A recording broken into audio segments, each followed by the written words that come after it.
Okay, let's get going. Hi, this is Matt Kendall. It is the 17th of March 2026. This is the IEMT Q&A. If this is your first time here, every week I do, well, most weeks, I answer your questions that you can ask live, or you can submit them to me in advance.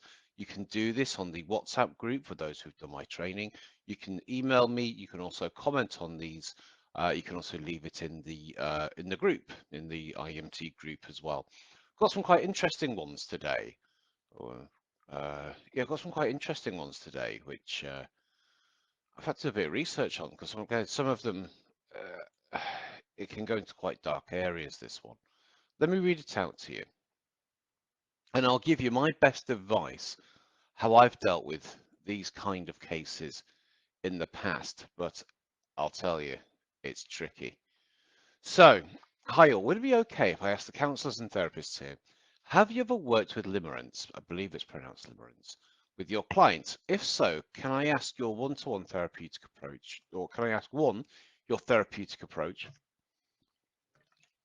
two, whether you've used IEMT for such a client and whether it provided sustainable change, stopped, sustained remission of limerence. Also, Matt, have you used IEMT on a client with limerence, trapped feeling in such behaviours? I'm also seeing it somewhat as an addictive behaviour, with the limerent object, the reward, made worse by an intermittent reward schedule, as in the person keeps contacting him but only wants friendship. I've been witnessing the emotional rollercoaster firsthand over 4 online counselling sessions. He is resisting any of the therapeutic approaches, and I have currently tried, and I've told him I feel I am at the limits of my proficiency, but I'm open to IEMT, and I will have a brief intro into it. Right, okay, so let's define limerence. Limerence is, I'll actually give you the definition here. Limerence is an involuntary state of intense obsessive infatuation or romantic longing for another person, characterized by a desperate desire for reciprocation. I can't speak today. So essentially, it's being in love with somebody. It's wanting somebody. It's unrequited love. You know, we can sort of dial it up in many, dress up in many different ways. Unrequited love. So from what I understand, this person is working with a client, a male client, from what I believe, who is who has a state of limerence over a female person that he knows, who is unrequited. They don't want to be in a relationship, but she wants to remain friends, and therefore every now and again contacts him to keep this kind of going. Oof, this is tricky. This is tricky. I'm sure we all have different, positions on this and thoughts on this. So it's, I know it sounds daft, but I would start with the client by saying, well, what is the problem and what do you want? We have to manage expectations. If they say, what is the problem? She doesn't want to be with me. And what do you want? I want to be with her. That's kind of tricky to start off with, isn't it? And you can ask, well, why? What do you need from this person? By having this person, what would it allow you to think, feel, and believe? Or what will it allow you to experience that you don't currently have now in your life? So that's how I would start to look at it. I would actually start to break it down into the kinesthetics around this. Now, what has happened, and I've worked with people who've been in love with the wrong person and stuff like this. It's it's almost like a cat with the string. When they get the string, they're kind of bored with it.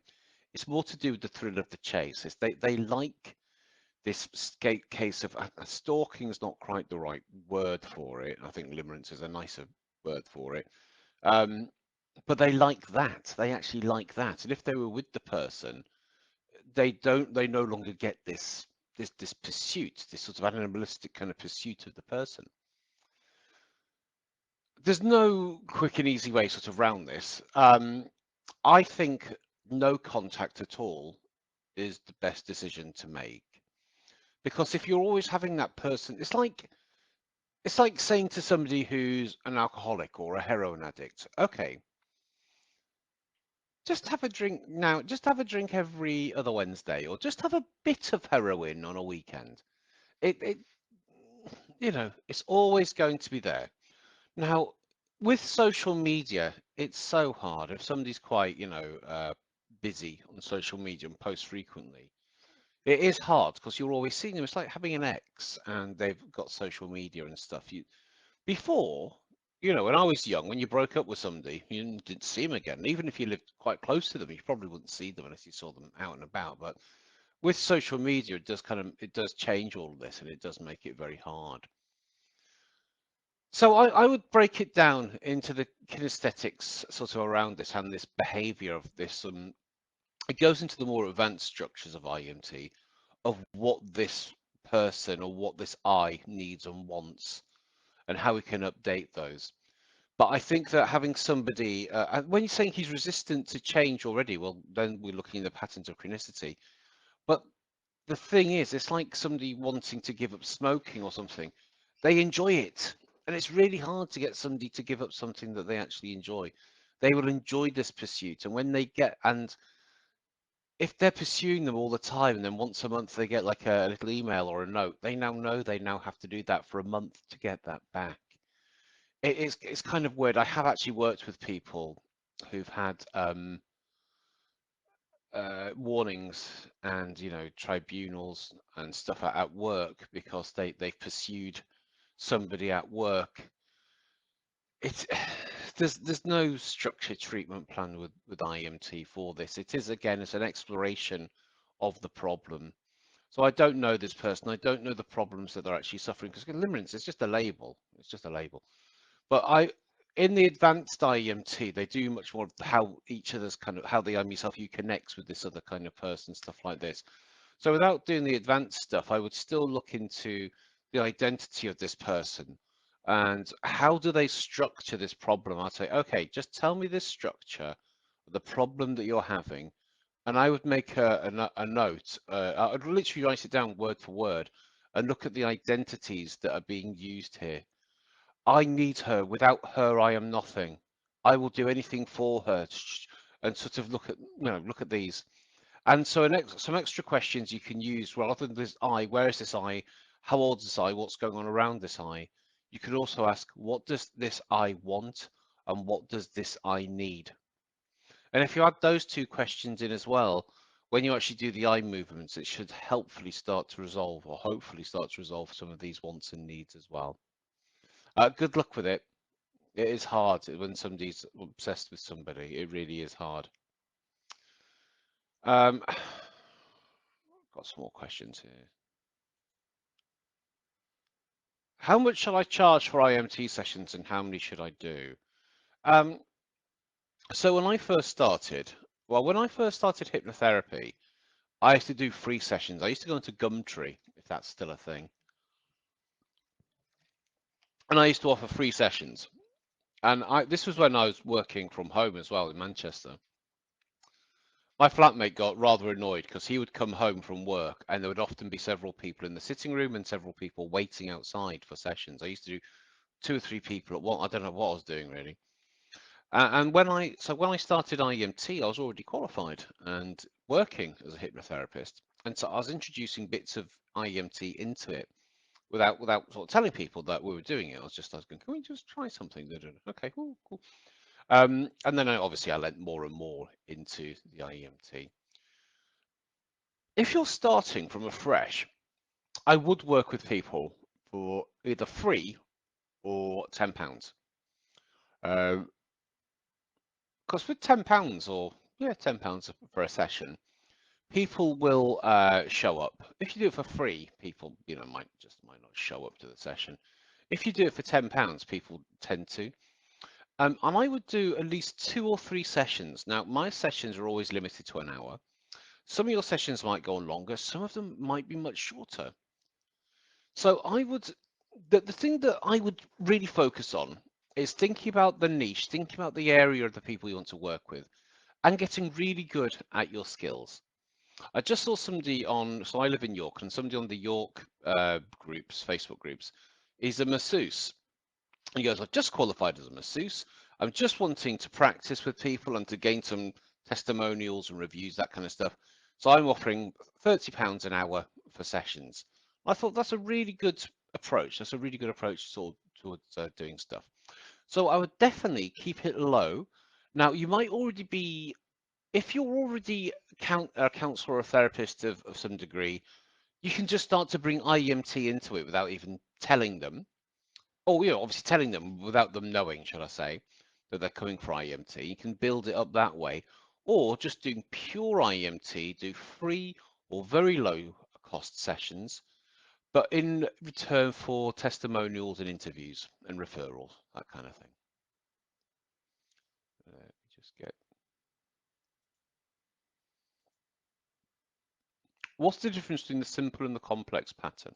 Okay, so there's much debate about this, and I'm probably to blame for some of this. So we now call it like the intro demo and the kinesthetic pattern. So the intro demo, I do use more than just in the intro, but it is meant to be just used in the intro really. So the intro demo is, can you think of a negative memory, you bring it to mind, you move their eyes, and it makes a submodality shift. So it changes if it's a picture or a movie, changes how far it is, and it changes the kinesthetic, so how strong the emotion is. Okay. I do use this, and I used to call this the simple pattern. I don't anymore, but I used to use this with clients. In fact, I still do. It works very, very, very well. If somebody's coming to see me with something, I will ask them about their worst memories around this situation, and I will use this simple or intro demo on these memories to get the session going more than anything. The complex pattern or the integrative pattern is when you work on the emotion. You work on the kinesthetic response to a memory or to just an emotion that they have, a feeling that they have. I've got compression gloves. And so you get to an emotion, whichever way you do, and you rate it, and then you go back to the imprint and you move the eyes on the imprint. Now, the difference between the simple and the complex pattern in this sense, it was you can just do it 6 times either way, or you're doing it until the eye moves smoothly and then you change direction until it moves smoothly and then you change direction until it moves smoothly up to 40 seconds. So that was it really. That was it. So I do say to people, when you're practicing, do it 6 times on each axis. Just do it 6 times on each axis. And then, as you're getting better with more sensory acuity, notice the deviations, the flickers in the eyes, the eyelids moving, the movement of the eye, basically, or the movements around the eye, as well as the eyeball movement. And when that starts to level out, that's when you should then change to the next axis. So you don't need to do it in any particular order. I always start on the horizontal and then I go horizontal, then I go to my top right, bottom left, then the other way. But it doesn't matter which way you do it. So yeah, that's the way that I would do it. So yeah, so the difference between the simple and the complex, I used to call just the static memory or the single memory the simple, and the complex just the integrative pattern. What it actually is the simple pattern is not calibrating and the complex pattern is calibrating. To make it easy, just call it the intro demo. That's what we do on just memory. And then the integrative pattern, that's when we work with emotion. Obviously, we don't work on emotion. Okay. Right, we've got a couple of marketing questions here. Where's the best place to get new clients? Should I try paid advertising? And do you have a separate social media handles from your personal and business? All right, okay, so first one here. Where's the best place to get new clients? So when people work online, and which everybody, well, a lot of people do, people forget about local advertising. And I still think offline advertising, local advertising, works so well. Just because you work online doesn't mean you should ignore your local area. So I would get onto the networking scene. Actually going to networking events, going to the events where your clients are likely to be. So it doesn't necessarily have to be a networking event, but it can just be meetings where your people are going to be. So if it's like support groups, you could go give talks there. That would do really well. I've done that. I used to do that in London. Meetup is Meetup's not that good anymore, but Eventbrite is a really good way of finding local events. So if I was going to help people with confidence in public speaking or something like that, I would be going to networking and business events, social events, and doing talks about this. I wouldn't be talking about IEMT, well, not in a serendipitous way I would be, but I would be leading with IEMT. I would be at psychology events, but the thing is, my market's a bit different. My market is therapists who've probably heard about IEMT or eye movement work at least, and I would do an educational talk in that in order for them to train with IEMT, but I would then be giving them demonstrations of IEMT and actually things to actually work on.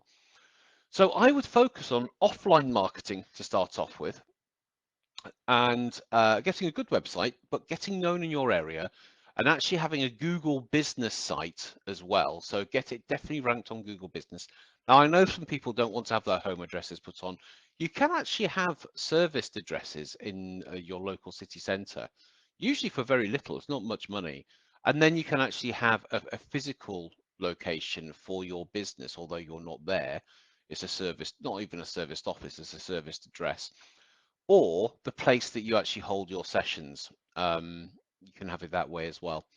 And I would get well known in the community and also get well known with your local press media.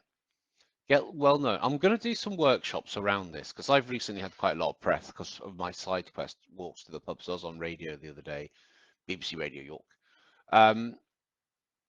But there's so much to do with marketing. This is why I'm going to do a whole other project to help people with their marketing. So it's such a big thing.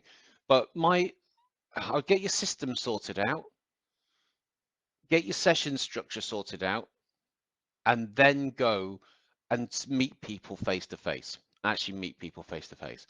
And then the last question is, do I have separate social media accounts for personal and for business? So yes and no. So this is my personal account that I'm broadcasting to, that's being relayed to or shared to the IEMT group. I don't put any personal stuff on Facebook. I don't know. So I don't have personal stuff on Facebook. I don't use social media personally. I don't put any private pictures up there of my friends, family. I used to. I don't anymore.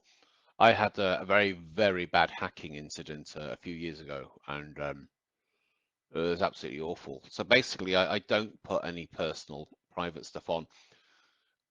If I was starting new as a therapist, I would start a new profile as the therapist and separate it out from my business and my personal. Absolutely. I'd also start a business page as well. So I would definitely keep it separate, 100%, because I don't want people knowing about my personal life. But again, I don't put my personal life online anyway. But I would definitely start new profiles around the business. That's just what I would do. But again, I'm going to be doing some interviews with some people around this in the near future as well. Anyway, if there's any other comments, I don't think there are any other questions. If not, I'm going to call it for today. Next training, like I say, there's either no or two places available on it. So I will see you all soon. IMTpractitionertraining.com if you want to come and train with me. Not this weekend, it's the weekend after. If not, I will see you next week, same time, and this time next week, it's going to be my birthday. So I am planning to do a Q&A. Yeah, I think I will. Cool. See you later.